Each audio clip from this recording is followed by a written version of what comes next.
So welcome everybody to Where Boro Walk.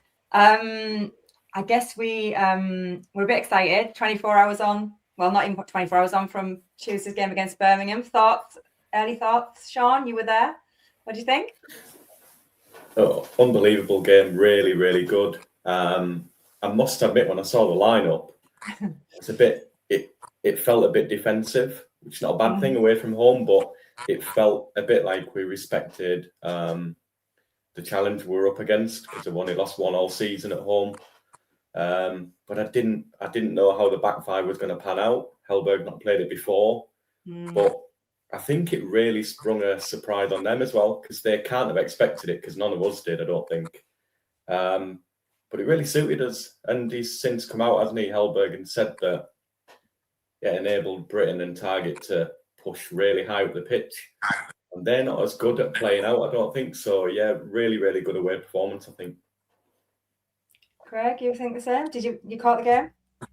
Yeah, I mean, when I seen that all three, Aylin, Fry and Malanda were playing, I think I looked on the Sky Sports app like before the match, and they had him down as like a centre midfielder, and I was like, obviously not. But I thought, yeah, it was really good. I mean, it allowed Aylin to kind of bring the ball forward, and Malanda did loads as well. And that just gives Britain a bit less defensive duties to do on the right. Yeah. And after the last couple of games, and I was thinking to myself, like, we put a lot of balls in the box, but we haven't really used the left. And I was thinking, do you know what? We need a big game from Target because he hasn't been getting us forward as much. And you don't know whether that's kind of fatigue because he has played a lot, really, considering his injury record before us. But then last night, I was like, Jesus, like, it was just immense. He's popped up in the right areas at the right time. And he's know how when he's finishing, these two finishes were just unreal. But I loved how. Sorry. What? Sorry. I was going to say that was my thing. No. Left wing back Target. Like Britain, I think of Britain as a forward thinking player. I always think Target's a good defender, but is he a good enough attacking fullback? So when you think of him as a left wing back, I was like, oh, I can't see this working. So the fact that not only did it work, he was like responsible for our win, I suppose, is extraordinary. Do you think he even played on that a little bit? That everybody would have been expecting Britain to be the one bombing on, and they sort of reversed it a little bit, and Target was running beyond, and they were like, what? Because like you said, Target plays forward and passes into them spaces, but doesn't really carry the ball into them. That's right. But he was so high up the pitch. It was in a centre forward position. I mean, the first goal, like how he's there, is. I mean, I'm like, who scored that? Everyone's going Target. It was just extraordinary. It was extraordinary. And then he scored again. Well, when he went through the second, and I just looked and I thought, is it deja vu? Like, am I having deja vu here? Like, and I was actually checking. I was like, what the hell? But yeah, I think it's right. I think like when you look at the stats from the last couple of games, obviously everything's central, and when we have went wide, it's been on the right. So. Yeah, like you said, Sean, I think it was a good ploy to kind of like push Target further up as a kind of like a secret weapon, if you will, like a bit of a hardware tactic. Because they were obviously expect Britain to get forward, but Target not so much. So yeah, it was really, really good. I mean, the setup not only took us by surprise, I feel like it took Birmingham by surprise as well, because like the first 15 minutes aside, and they did come out the blocks really sharp, and I think that was us settling into our players well, because obviously it's new to the players, maybe not all the players, but certainly because Edwards played a back three, right? So I think it was more like, or back five, whatever you want to call it, 3-5, I don't know what it is. But you could see it took us a bit of I think we have a bit of PTSD from Coventry as well, like just, everybody just settled down. Everyone was saying in the concourse pre the game, we just got to get through the first 20 minutes. And it kind of was like that. Just get through the first 15, 20 minutes. But after that, I mean, we scored and Birmingham collapsed. I don't know what happened to them. They just went to pieces. And I think for me as well, McGree played more right-hand side, would you say? Like he played more on the right-hand side, which I think they would have been prepared for perhaps a left-hand side. I guess doubling up on the left-hand side, Conway, getting in the way sometimes. I think he's actually hitting something here, whether he plays this more going forward. And I think it could be something we do, especially away from home rather than at home. I think it was, it was genius again. And he for all we only do it one way, I think last night we won in a very different way. We didn't have as much possession as we would normally have. I haven't actually seen the stats, to be fair, but we didn't have the possession we would normally have. But we ground it out. We won the tackles. Ayling first half really won a few good tackles. And his confidence came back, of course, because he had two off games, let's be honest. But he suits playing in a back three. I think we all recognise that. He just suits that better. He did under Edwards, and he has done last night. But it was a strange. I mean, it was a great away, and I loved it. It was perfect. I mean, it was like we were like extremely excited, and then of course Strelic scoring. Yeah, and you were right. It was the lowest possession I think we've had all season with the ball, right. But I think it was clever as well that we've all said like the full backs and the width, and we talked about crosses, and we just didn't quite nail it in the last few games. So how clever to go, okay, to get them in the positions we need them. Let's play three and allow them that license to go forward. I'm right in thinking we had 3 on target and 3 score. Is like I'm trying to think now. We did we were clinical. We did a Coventry. Yeah, so efficient. Yeah. Okay. Yeah, what I like about it as well when he describes it afterwards, and like if someone says like, "Oh, we've gone to a back 5 or wing backs or back 3, whatever," you immediately think, "Oh, we're going to sit in. We're going to kind of like we're defending with defending numbers, and it gives us an extra defender." But in his interview afterwards, he straight away he was like, "Oh, well, that gave us an extra attacker, so we could press them higher. We could have more numbers higher up the pitch." Like pressure them higher, it allowed the fullbacks to get up a lot more, and like so his first thought was, although it looked, they've gone for more, they've included another centre back in the team. It in theory it allows more players though to get forward and pressure them like higher up the pitch, which he's he's the proper football geek, isn't he? And do you know what? I love it. And he's like because everyone said he got outdone by Lampard in the Coventry game and all the rest of it. I like that he's gone away and I think he's taken something in that game and realised that we can't go and like just dominate possession and expect to win games. We've got to actually show up and we did it in a different way last night, and that's what's most impressive for me, is because there was a thing that maybe we have a soft underbelly, we're too nice, we play nice stuff, but is it effective? Is it is it winning football? I mean, it is winning football because he's won a lot of football matches. But what I mean is the last week, everybody got a bit excited. Everybody got a bit nervous. Everybody got a bit, is that it now? Have we been found out? All that kind of stuff. People know how to work us out now because Oxford took a point and Leicester took a point and obviously Coventry won. I just think he's gone away and he's just worked on it and you can see it. And he's thought, okay, we're going to have to go then. We're going to play differently. I think there's something in that as well. Like you said before, Sarah, that a lot of the time we play in front of teams and we try and break them down. We almost did what a lot of teams have done to us. Yeah. We were like, we played them at their own game. Yeah. Didn't have possession, but 3 chances, 3 goals and put them away. And that's what a lot of teams have done to us.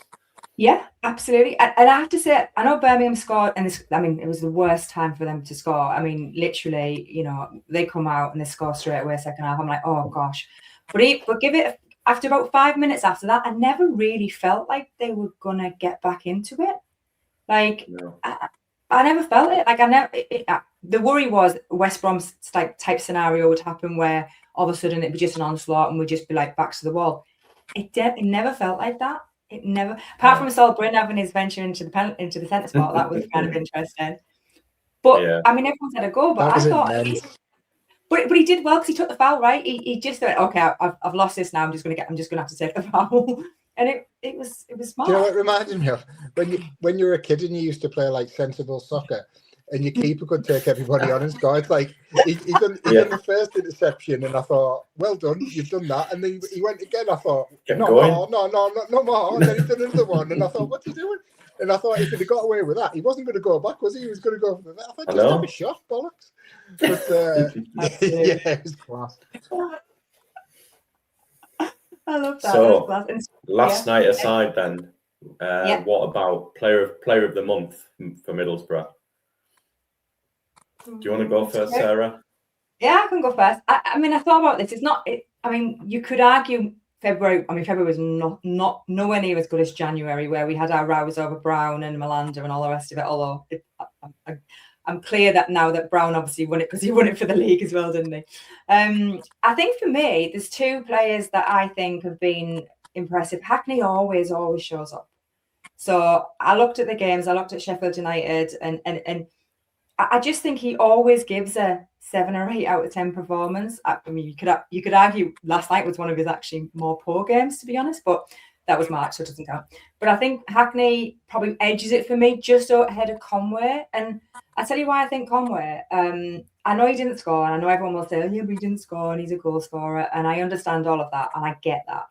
But I think he was excellent in the way he played and the link-up play and his drive and the way he holds up the ball. And I think he's improving game on game. And I know everyone's going to say, Conway doesn't score the goal Strelic does last night, and I get that, he doesn't. But also Strelic doesn't press like Conway does. He doesn't drive forward with the ball. He doesn't. I mean, there was a clip, I think Richard that I travel with last night, he points out something on Twitter today. Conway spotted the pass for target for Morris. He literally pointed, he's in. Conway's a smarter footballer than a lot of people give him credit for. But I'll go with Hackney, just shading it ahead of Conway. But there was no standouts for me, unless I've missed something. Okay, Craig. To be honest, I thought there was. I thought McGree stood out. I thought he was like head and shoulders throughout the month. Craig, can you believe we're sat here? I know. I don't even know what happened there. I've had a mental breakdown. I've gone through the team and not even looked at his name. Or can we rewind, Mark? Can we rewind? No, you've had your... Stop the recording. Yeah, I mean, he's had a month he's had, and to come back from he's the kind of big another like long-term injury that he's had, and then to come back and there were 4 games, 3 starts, 3 goals, 1 assist, and the game that he didn't have any contribution in was the Oxford game where he only came on the last 20-25 minutes or something. And like he's just such an intelligent but technically brilliant footballer. He finds space in the tightest of places and demands the ball no matter who's on him, where he is. He takes a touch, he's balanced, he can turn. Like the balance on him, like he's not particularly like small. Like you'd normally say like players with a low centre of gravity that can turn really quick or they've got small turning circles.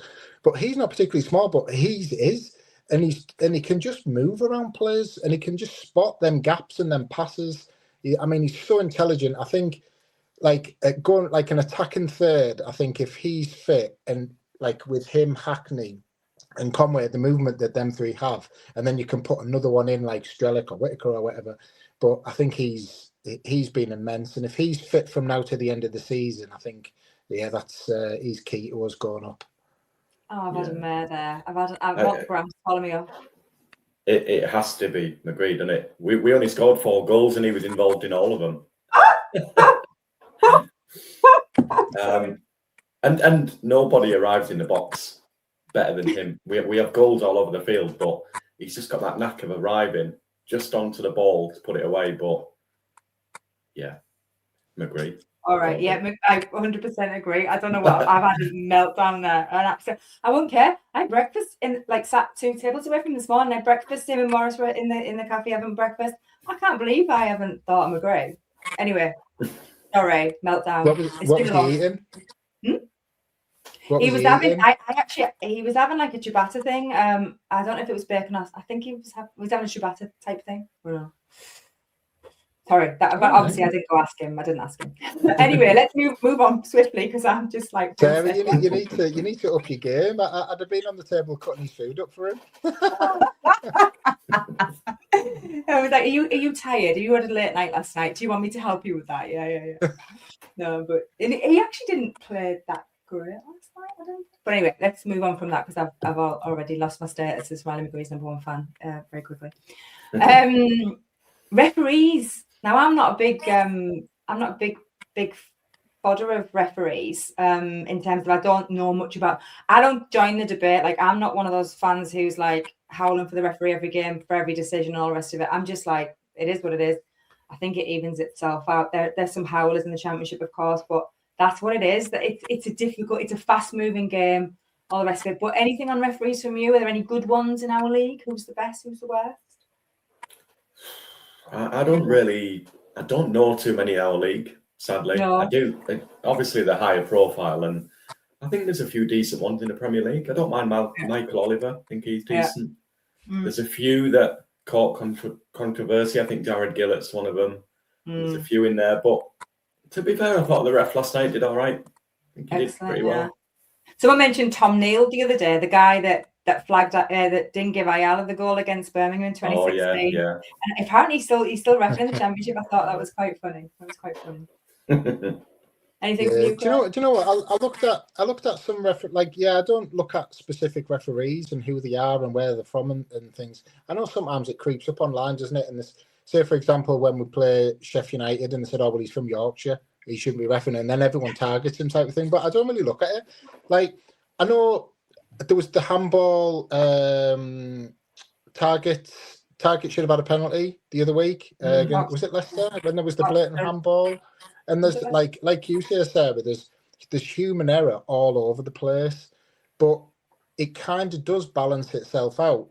And when I watched the end of the Burnley Brentford game on Saturday, the 3-4, and Burnley had the equaliser in the minutes of injury time, and for that to be chalked off for with a 5-minute VAR thing as well. And I think to myself, do you know what? When we go up and then we've got VAR, I thought it's going to kill it. I thought I would rather have the odd game where you have a stinker of a ref than I would.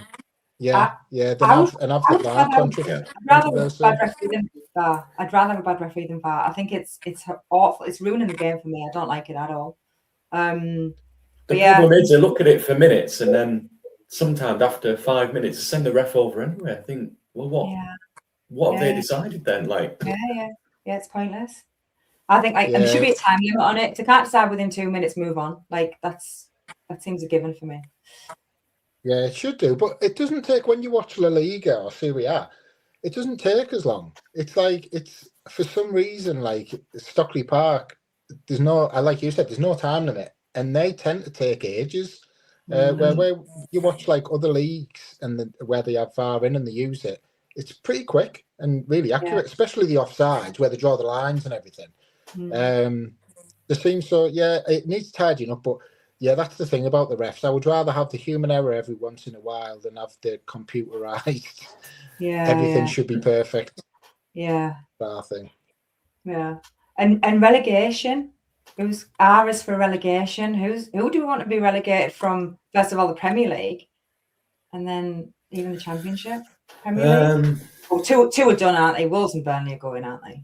Yeah, that's a given. Obviously, we want a certain team to go down, but I don't like saying I would like someone to go down, but I think Forest, for the way that they've behaved and their owner, sort of deserve it, and there'd be a sort of poetic irony if Nuno kept West Ham up at the expense of Forest. They deserve it.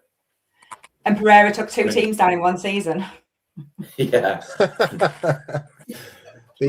did read a good thing the other day. A journalist had written that Nottingham Forest had only ever had 4 managers represent them in matches in Europe ever.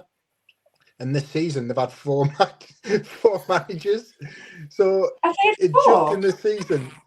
So before this season, 4 managers only had led Notts Forest into European games.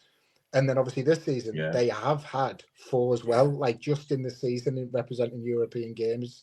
Yeah, it's because, do you know what? When I looked at the table the other day, though, I thought, do you know what? If someone has a good run, say West Ham or someone, Sunderland could maybe get grabbed in a little bit. And I was thinking I think they're too far up. I think they've got too many points in the table, haven't they? Yeah. But I thought. What about Spurs? Nice. What do we think of Spurs? Realistic? Can they get Jesus, they would unravel if they went down, wouldn't they? I mean, in a way, if we stay down, I don't mind them coming down because I'd like to go to the stadium. But if we go up, I'd also like to go to the stadium. Yeah, interesting. And what about in our league? To be fair, there could be a really big club go down. You know, you've got Leicester, West Brom, Leicester and Blackburn. West Brom have got could some go. shocking games, you know, West Brom. Really tough games. Obviously, Sheffield Wednesday have gone. Then it's anybody between Blackburn could go. Yeah. I don't know. Yeah, I wouldn't mind Blackburn going down over the 3-point fiasco. And then Leicester, because Emil Heskey fouled Schwarzer and then Claridge shinned that one in the replay for the cup final. So them two can bugger off with Sheffield in the League One. Yeah. How bad must Norwich have been doing that? They've won like 1,000 games, it feels like, under this new manager, and they're still like they're in 17th. They must have been nearly like relegated. They've won an amazing amount of games lately. And then West Brom, Leicester. I wouldn't mind one of West Brom or Leicester going just for it to be a big club going down. I like Oxford to stay up. I don't know what it is. I've got a bit of a soft spot for Oxford. Yeah. And they came and did a job on us, so let's, but I wouldn't mind Oxford staying up. Portsmouth. Yeah, it's gonna be Charlton could drop. Charlton could drop as well. I don't know. Yeah.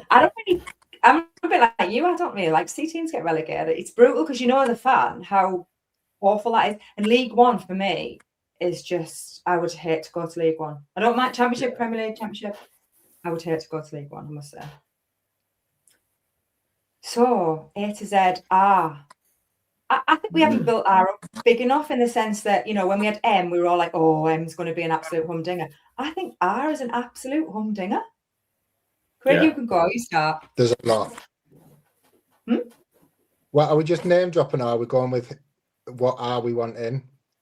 Well, you can name drop if you want, and then put your R in, or. I've got Liam Roberts' shirt up there. All right, yeah. But yeah, look, I've got these. Do you remember?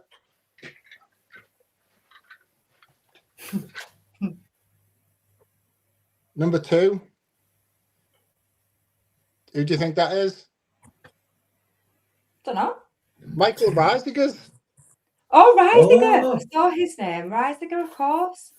Reisiger, yeah, the Dutchman. Yeah. Right, Nice. and you'll love this one, right? You'll love this one. So R for the right foot. So this is Johnny Howson's sock from Boro v Hull in 2023. My son was mascot, and he literally he just got all his kit off him. So that's his. Look, they've cut the there's no shoe, there's no foot. They've cut the bottoms off, so it's like a little tunnel. So Johnny Howson's right. See, Johnny Howson's right.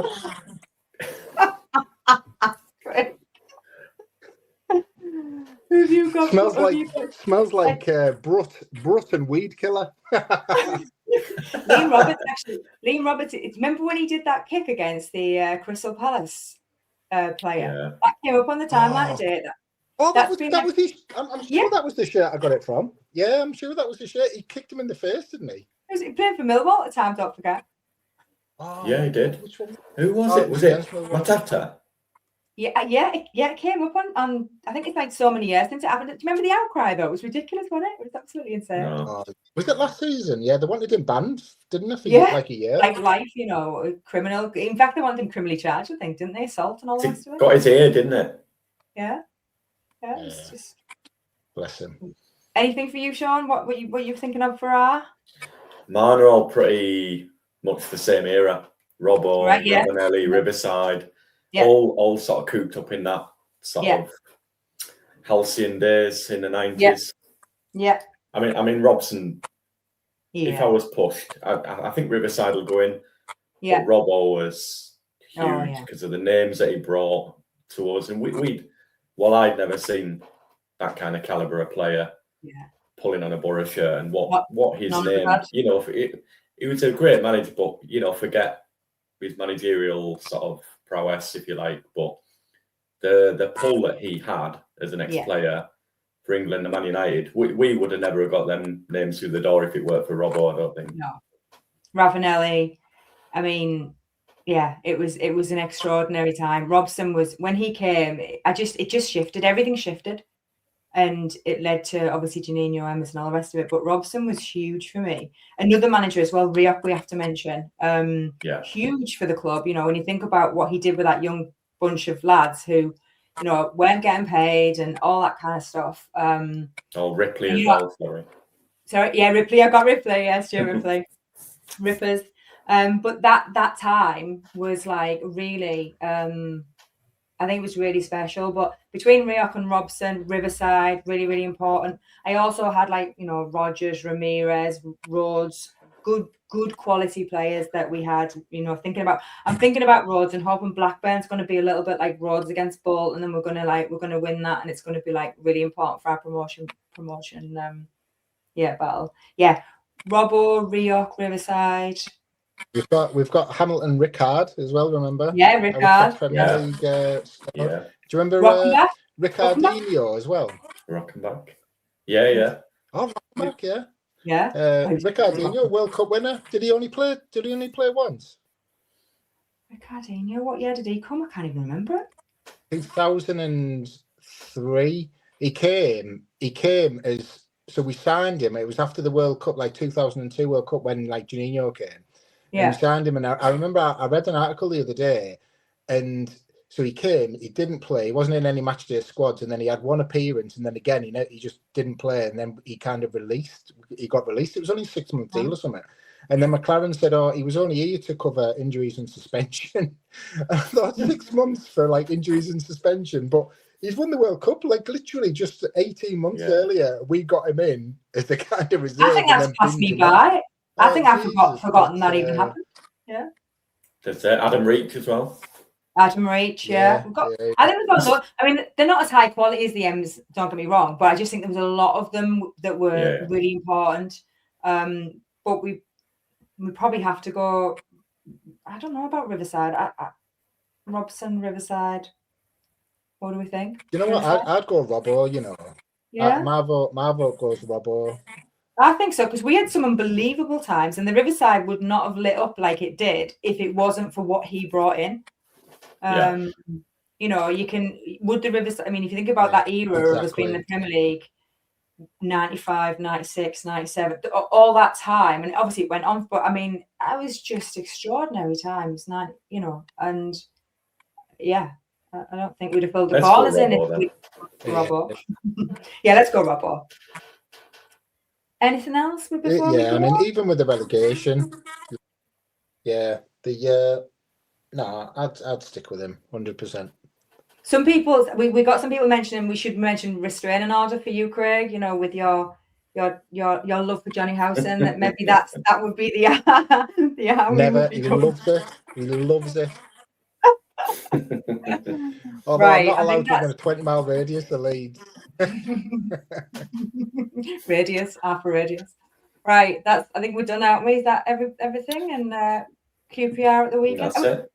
How we feel? Just before we finish, how are we feeling about back on track? Do you think we're back on track now? That results over that week. I think I like the fact. Obviously, they're not gimmies, and everyone keeps saying, "Oh, the next 6 games are winnable," but they are. And I'd rather play them games before, because we've got like Millwall, Ipswich, and obviously Wrexham left. If we can get in a really good position before that, I don't know. Fingers crossed. See what happens tonight. I think I've got more confidence after last night because he changed things up. Yeah. I think if we were going into all the games like Carrick did under the end of his tenure, where he was like, "This is how I'm playing." Yeah. No matter what's going on, but because he's like confident and he's willing to change it up, I think we can in match or before match we can change it up and we can try different things and how the players are anyway. They can kind of like adapt and kind of put his message into practice, if that makes sense. But I'm feeling more confident now. Yeah, I think maybe it was good to go through that blip and recover from it. I know it's only one game, but Birmingham was massive. You know, 1 loss in 41 games is no mean feat, and you can see why. You know, but I think that's a huge result last night. I was feeling okay before it, but I feel even better now, I must say. Okay, then thank you guys. I've seen a lot of posts today as well. Sorry, I was just going to say, I've seen a load of posts today as well where Birmingham fans are saying, like, bar the first 10 minutes, you're the best team that we've seen here. Yeah. Do you know what I mean? Like, and they've obviously only lost one game before tonight. Yeah. So and so one of the guys said, I think he said, outplayed, outthought, outfought. And I just love that. I was like, I didn't feel like we did that at all. I didn't think we were at our best last night, really. So and I've been saying this over and over again. Everywhere we go, the opposition says that about us. Even Coventry, when we beat them, they said we're the best team. Like we dominate possession, of course, but people say we're the best team to watch. Best team to, but obviously we just don't have enough points on the board. Just one final thing that I forgot to mention, and this is something we were talking about on the way home last night. We always talk about, and this is, I must reference Richard Keelty because he'll go mad if I don't, but we were saying, like, last night's the first night where Boro normally win when Hackney plays well. And I'm not having to go Hackney by any stretch, by the way, because he's been awesome. But he was a little bit not as prominent, let's say. And I always think it's unfair on Hackney because he has such a high standard that when he dips a little bit, we always mention it. But we won without a few of our star players, McGree, Hackney, playing particularly outstanding. And that's the bit that I, like you said, Craig, that's the bit that's given me a bit more confidence that we're not having to rely on those guys having to be outstanding to win. We're winning a little bit more ugly, a little bit a different style, a different way of going about it, just getting our tackles in. Yeah, we gave the ball away a lot last night, which is unlike us, of course. But that's given me more confidence, the fact that we didn't play as well and still won, than if we dominated it and won like 4-1 or something. Like, man, we went far 4-1, I suppose. I mean, we won in a different way, and I must say as well, Dale Fry won everything. Oh, that's all I saw was him heading the ball. I think he won 9 out of 9 goals in the air. Just wow, a monster in the air. Wow. So yeah, bodes well, doesn't it? Yeah. Right, we'll leave it there. Yeah, we'll see everybody next week after QPR. Hopefully another win on the road. All right. See you guys later. Take care, everyone. Bye. All right, see ya.